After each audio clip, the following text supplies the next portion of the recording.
white one, you guys. Crazy. Don't see that every day. Just lighting a cigarette, and I like felt like smelled burning flesh. I think it burned the tip of my nose, but I don't think I felt it because I put the gross national product of a small nation up there in my lifetime, so could be numb. I did a thing about this a couple months ago where I was noticing there was an abundance of these kind of videos on YouTube in the Normie sphere, which is 95% of the platform. Of course, because we make up the 5%. And it's like they got a memo from the handlers. Like, all right, we gotta put a tinfoil hat on, which is just so fucking hacky. It's like, God. And it's all the same kind of video. Like, the government isn't our friends? Tinfoil hat. Global warming isn't real? Tinfoil hat. It's like, yeah. It's all the same thing, you know. I don't really get mad at them. I don't blame them. Because, they're just following the orders of the OS. And how it comes down is it's not like a secret group that meets with these people and says, all right, everybody, we're all going to put these hats on. I mean, it is, but it doesn't work that way. You know, a lot of these guys work with partner programs like advertising, and I'm sure they get these little things like how to improve your channel and, you know, sort of tips or suggestions, and none of them have creativity because they're not, you know, divine beings. They don't have a fucking, I guess what you could call a soul, you know. They're just empty kind of vessels. So they can only copy. They can only do things they've seen, or regurgitate stuff they've seen. That's why no matter what genre you're into on YouTube, it's basically all the same thing. You know, I was, or still am, I'm into science fiction, genre shit, comic books. So a lot of the videos I see are the same thing. Some guy making a face about Snow White. It's like, guys, if you're, no grown man should really care about what's happening with Snow White.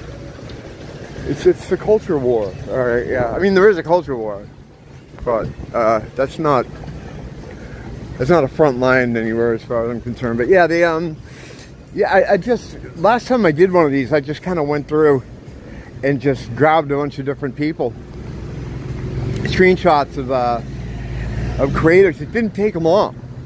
You know, if you just type in tinfoil hat, right, pages and pages of Normie creators will pop up with their tinfoil hat on, you know.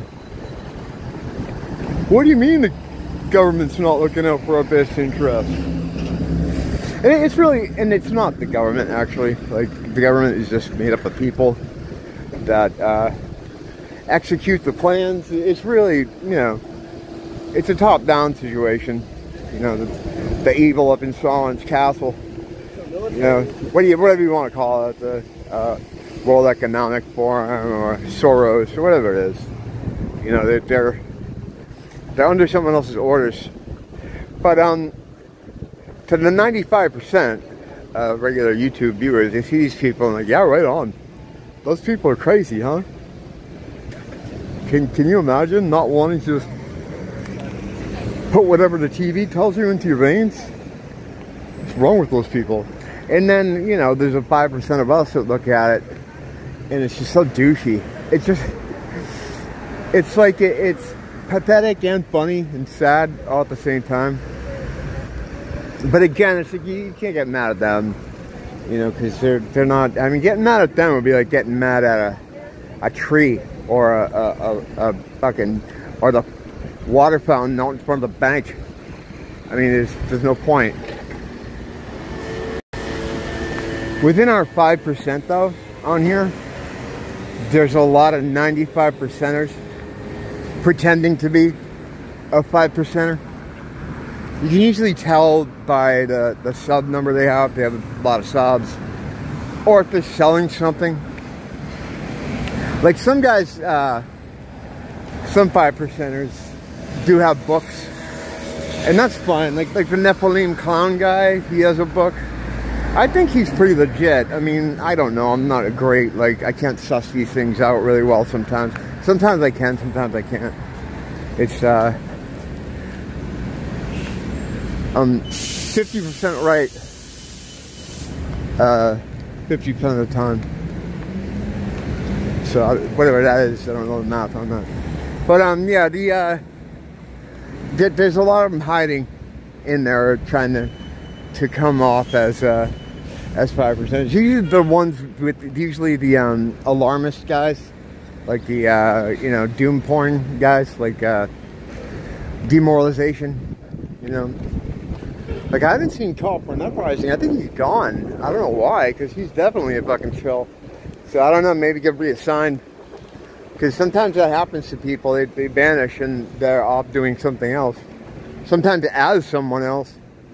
I know that there's guys in this, in our 5% zone who I thought were a real 5%er, and they're 95%er. And then I find out that, you know, there were 3 different people on YouTube beforehand. It's like that Quantum Conscience guy. He was like a golf ninja. He was something else, and he's related to McKinley, the president. He's, as far as I know, from what I understand, from what I've learned, been told, coach.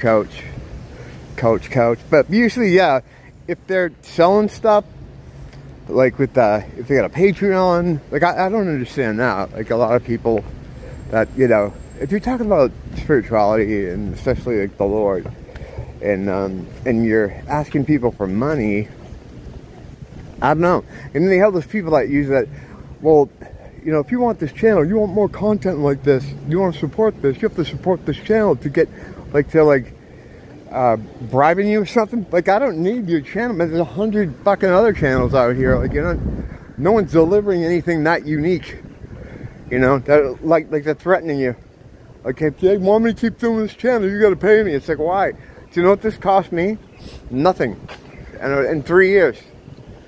I mean, yeah, I don't have a huge audience, but it's like I don't know why having a bigger audience would make you need to have money. I don't know. It isn't like there's like a infrastructure. It's all on YouTube, and just the time. You can make the time. I mean, I do these in between errands and stuff. You know, some days I don't have a lot of time to do them, but I try to get something in. I don't know. I just don't. I gotta. As time goes on, I become more paranoid about who's who. Because a lot of times I'll really get behind someone, and then later I'll be like, oh, how could I not have seen that? You know, like the map thing, for instance. It's like the quantum conscience thing. It's like, how do you know? And then you feel stupid.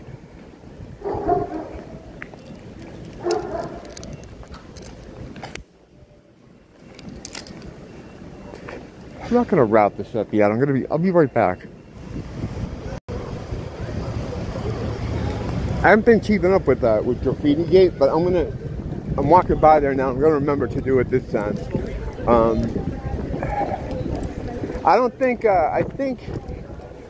the city's in the lead currently, because I haven't seen the Kang strike back in a while.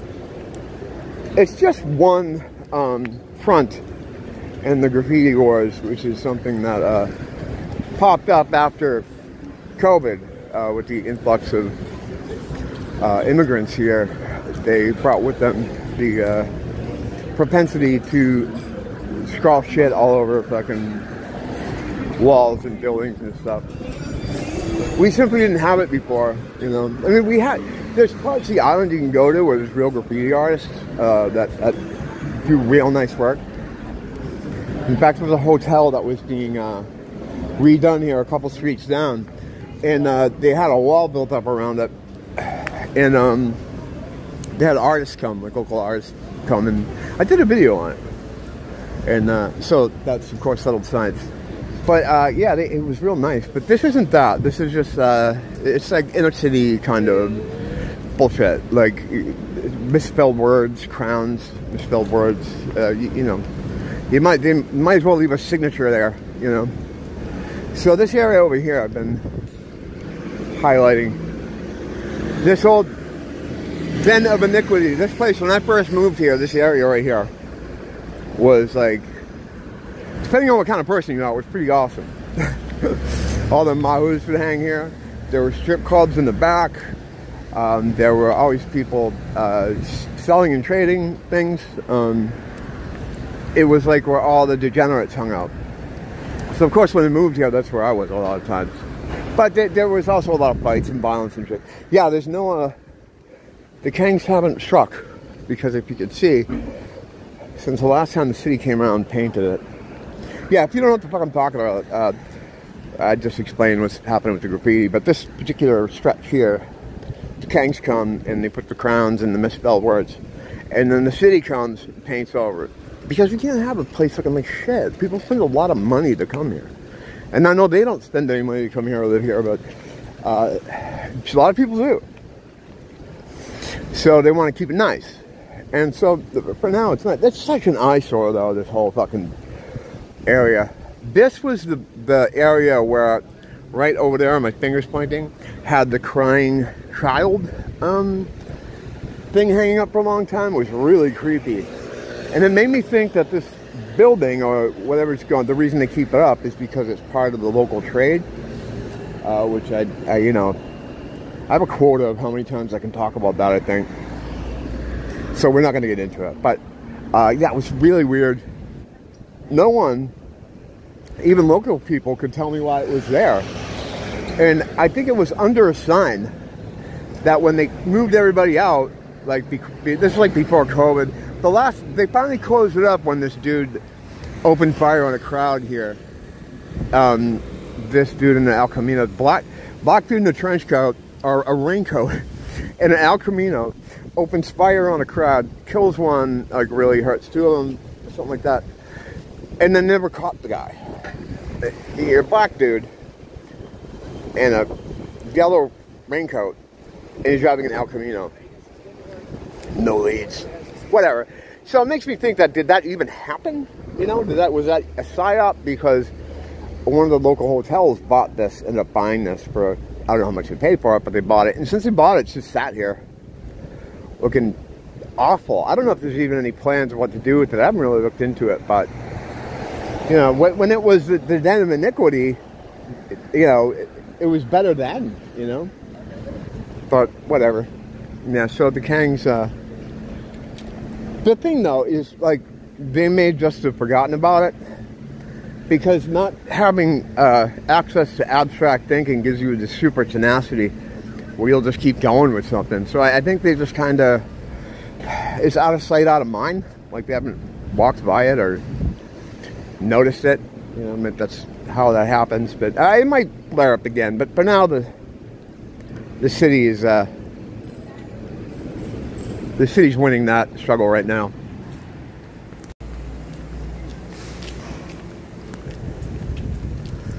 It's nice to hear island music. Just walked by some of the older residents from the older people, disabled kind of home that's next door to me, which they filled with immigrants a couple years ago, and that was funny. The cops are here every day. They have a little porch thing. Well, it's not really a porch, it's on the street where all the older people sit during the day, and they sit out there at night and just chill. And when the immigrants came in, they took that area and they're out there with their pit bulls and shit. And I think what happened was, like, they caused too much trouble because they're gone now. They're gone.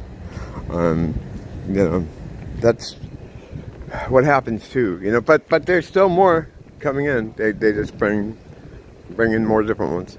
But yeah, there really is no there's no end to this tinfoil hat thing. It's always gone on. This has gone on before there was an internet, you know. Except back in the day, they you know, they'd burn you in the town center for saying some of the stuff we're saying. They just look so silly. it instantly makes me think a certain way about an individual. When you see a smarmy little prick who probably hasn't even gotten laid yet, sitting there with a tinfoil hat on, you know, talking about how, you know, people like me are absolutely crazy. You know, you try not to get mad at them, like I said, because it's, they don't know what they're doing. They're controlled by the EOS. And you get mad at the system, like anything. Like me getting, you know, being mad immigrants who are taking the old people's fucking porch. It's not the immigrants. It's not, I mean, yeah, you know, they do bad shit, but it's the people at the top of the pyramid that are causing every woe you can imagine. And you have to keep your focus on them. You have to keep your prayer, your magic work on them and defending against them and trying to hurt them in any little way you can. It's not about, you know, taking on the beast. You can't beat Satan. You can't get in a ring with Satan. But be like a little grain of sand in the machine. You can aspire to be a grain of sand. That's what I do anyway. So, see the rest of you sand grains later. Down playing the teacher. Flame school.